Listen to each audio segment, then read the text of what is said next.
How you feeling? I'm feeling great right now. I just got done shooting up Denzel Curry.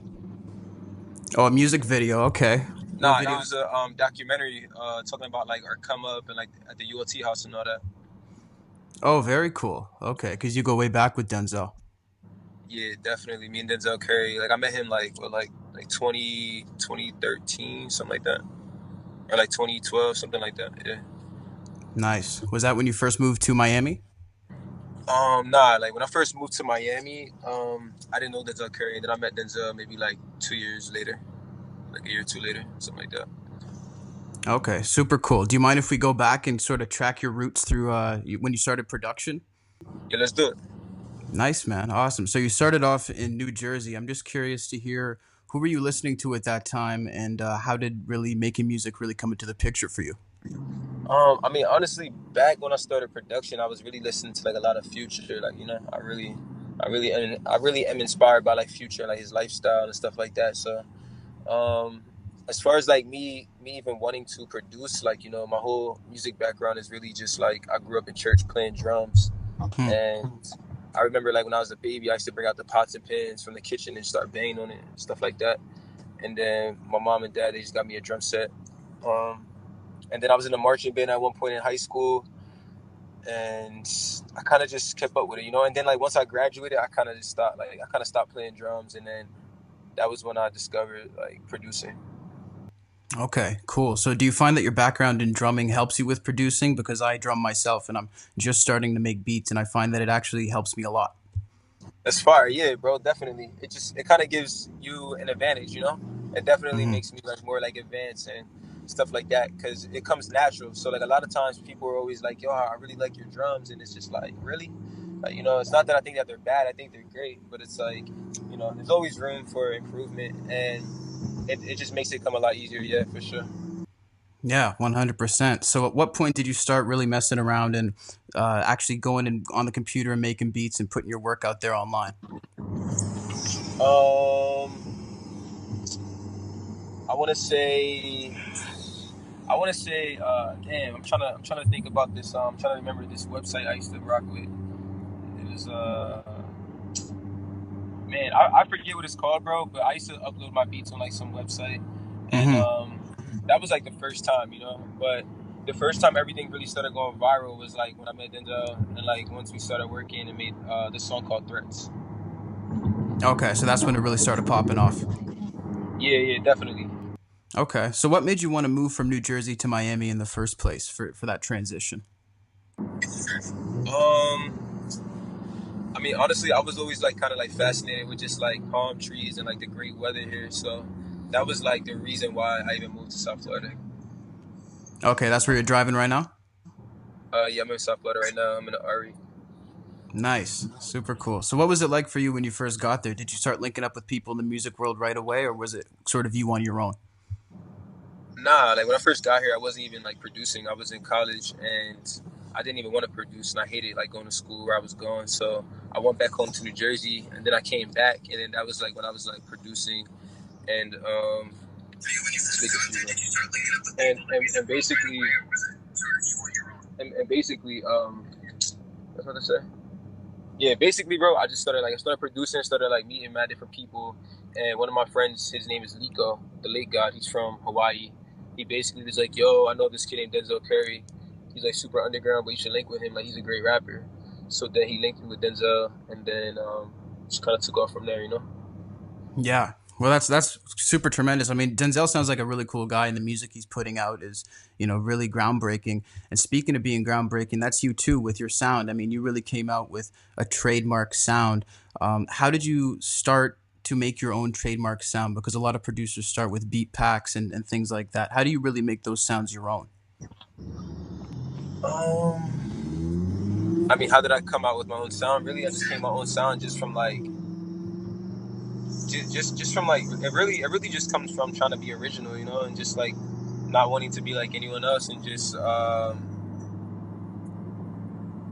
just literally just staying inspired, and I just wanted to be a legend, so I wanted to create my own sound. I wanted people to know me for a specific sound, but that doesn't mean I can't do all genres. I can still do every single genre. I can still rock out and do any sound that I want to. but like I'm known for like the heavy 808 stuff. Yeah, absolutely. And then you started working with, of course, Ski Mask. He did a lot of crazy underground shows in Florida. Were you at any of those shows, and did you get to see your music in action like that? Yeah, bro. I used to go to a lot of those shows, honestly. But at first, I wasn't really the type to like be on stage and all that. I used to kind of be like more in the background, only Hmm. because I used to just want to watch it. I kind of felt like it wasn't really meant for me to be on stage. But after I kind of got like, after like a year or two or something like that, I kind of got more comfortable, and then I started like being on everything. But yeah. Okay. And how crazy were those shows back in those days? Was it super wild? Those shows were insane, bro. It was like a bunch of like mosh pits, a bunch of young kids just going crazy, a lot of sweating, a lot of like drugs, here and there. So like a lot of fun, really. It's a whole lot of fun, a whole lot of fun. Do you guys feel like you sort of started that level of insanity at shows in Florida? Yeah, definitely. I definitely think that we, created the wave, if you want to call it a wave, and we made it popular, for just for people to be able to be seen down here and like be heard and to like have shows. Honestly, I don't think it's really as popular as it used to be. Like it's not as current as it used to be, but we definitely still paved the way and made it like a thing. Like South Florida is a thing at this point. You get me? Definitely. How long did it really take for that to come up? Like, did you guys feel like it took a long time, or do you feel like it just sort of popped right away? Because it seemed like for some artists it sort of did. I mean, like at the end of the day, like we never really knew exactly. You never know when anything's really gonna pop. Sometimes Yeah. you could call it and it does, but you never actually know. At the end of the day, you just gotta keep on going. And for us, it definitely took like a couple years. It didn't take like a lifetime, but it takes some time, to get to where you want to be. And even now, we're still not all where we want to be. We're still like I mean, I can speak for myself. I'm still not where I want to be. So I'm still like working hard to get to where I need to be, but I am successful though. Yeah, absolutely. And you're making a huge impact. Do you have a desired spot in your head of exactly where you want to be, or is it sort of the same thing? Like you can't really pinpoint that exact place that you want to get? Yeah, I mean, you're actually right, bro. I can't really pinpoint that exact place, because like you never know where you're really gonna be. All you could do is, stay prayed up and just at the end of the day, just keep striving for better and more and just never give up. So I definitely want to, continue to be more successful. And it's not necessarily about being rich or fame or nothing like that. That's just what comes with the territory. But of course, you need money to live and survive. So yeah, I do plan on making a lot of more money to take care of my family and to do a lot of great things that I want to do as far as like for art and just in general. Yeah, I think that's a great goal. When it comes to collaborating with different artists, how does it work for you? Do you usually call them or get in the studio with them, or is it usually a situation like your beats are in circulation and they call you for the rights? I mean, now a lot of times, a lot of times like I have the people that I work with like on text, so I just like kind of text the beats and like if they use them, they use them. But then sometimes like when I travel, like I do get in the studio too as well. I kind of do both though. I kind of prefer to be face to face, but I do whatever it takes to get the job done. Looking back, what was the first big purchase that you made with when you got your first big check for your music? Yo, my first big check was when Adidas used Ultimate for a commercial, and it was like 10 grand. Like that was like my first like check when I was like, yeah, this is lit. I got some bread. Nice. That's a pretty decent lump sum off of like what you love to do. Yeah, absolutely. And in terms of the artists that you have collaborated with, do you have any favorites, any standouts that you can share?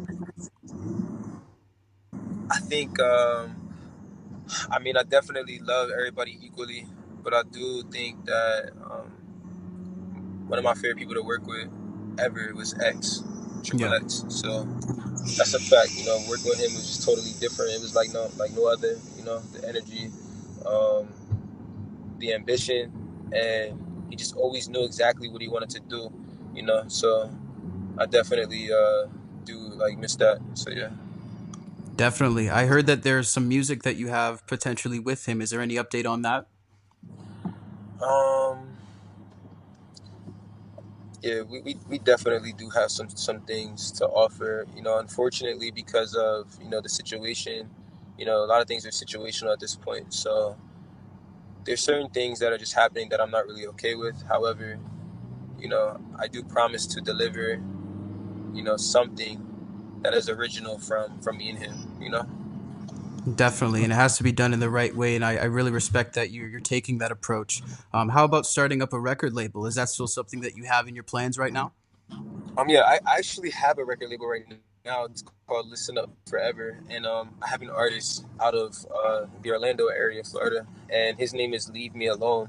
So I'm definitely pushing him. Hold on one second.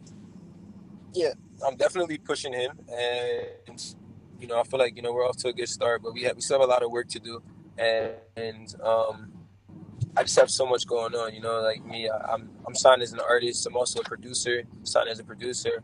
I have my own label. Got my album, so I have a lot going on, but we have it under control, and I'll definitely be seeking like new talent. So What do you look for in new talent? um, a star, Hmm. uh, new talent definitely. A lot of things just has to be a vibe. Like I feel like when things are meant to be, you don't have to question it. So it's kind of just like you just know it, and it just feels right. So really, it has to feel right. It doesn't matter what you look like. It doesn't matter where you come from. It doesn't matter like what you've been through. It just has to feel right. Yeah, exactly. And I've read you actually online talking about how most of the artists you work with, they have very unique trains of thought. They aren't on the same wavelength as everybody else. Do you feel like a lot of people coming up are sort of making a mistake by trying to copy and emulate others? Nah, I can't call it a mistake because at the end of the day, people get inspired. I feel like if it's harming you, like your health or something, whatever you're doing, then like yeah, like stop it. But if you're inspired, like people are gonna copy and try to like imitate. At the end of the day, as far as me, there's only one of me, so Yeah. it's all good. So it doesn't bother you with all those beats, Ronny J type beats. There's only one. They're never touching you, man. Ronny J types. I mean, at the end of the day, I created something that became popular, and I'm living my dreams right now, like what I'm saying. And at the end of the day, I'm out here inspiring people, in a great way. I'm not like I don't have, I'm not telling people to do drugs or like nothing like that. So it's like I don't think it's a bad thing. I think it's just love at the end of the day. They just admire what I do, whether they say it or not. So yeah. Yeah, 100%, man. I really appreciate your time. But just in closing, I just wanted to get your thoughts on Rolling Loud. That's something that's popped up in the last, I'd say, 5 years in the Florida area. What's that's done for the music scene out there, and as well as inspiring new talent? I mean, I think it's a great platform for artists to go and perform. I never actually had my own set. I do know the owners. However, I did perform with Rich Brian one year, and that was like really really fun. I usually do go and like show up, and like it's always love. Um, as far as me performing, like there, whatever the time is right. Like I'm dropping my own music right now. I'm not really trying to get on a stage and people don't really know the music or know me. I'm not really tripping on none of that. Like, what I'm saying? Like I said, I don't do this shit for the fame. So it's like Right. I want my music to connect. What I'm saying? I want it to all make sense. So wherever I'm meant to be on any stage, wherever that's at in the world, I'll be there. And even when it comes down to like an event, what I'm saying? I'm not really just pulling up just to pull up and stuff like that anymore. I'm kind of like too busy. Yeah, definitely. You're just known for your music and your grind, and that's exactly what we want you to be known for. I appreciate you so much, man. I can't wait for the new album. I'm not sure what direction you're going to be taking on it, but I hope to hear some vocals and lots of dope beats. Oh yeah, bro. Jupiter on the way, bro. Just honestly, bro, just expect it to be out of this world. That's it. That's all I can say. It Yeah. suits the title, man. Hey, Ronnie, thank you so much, my man. We'll get this up right away, and I appreciate you. All right, bro. Thank you.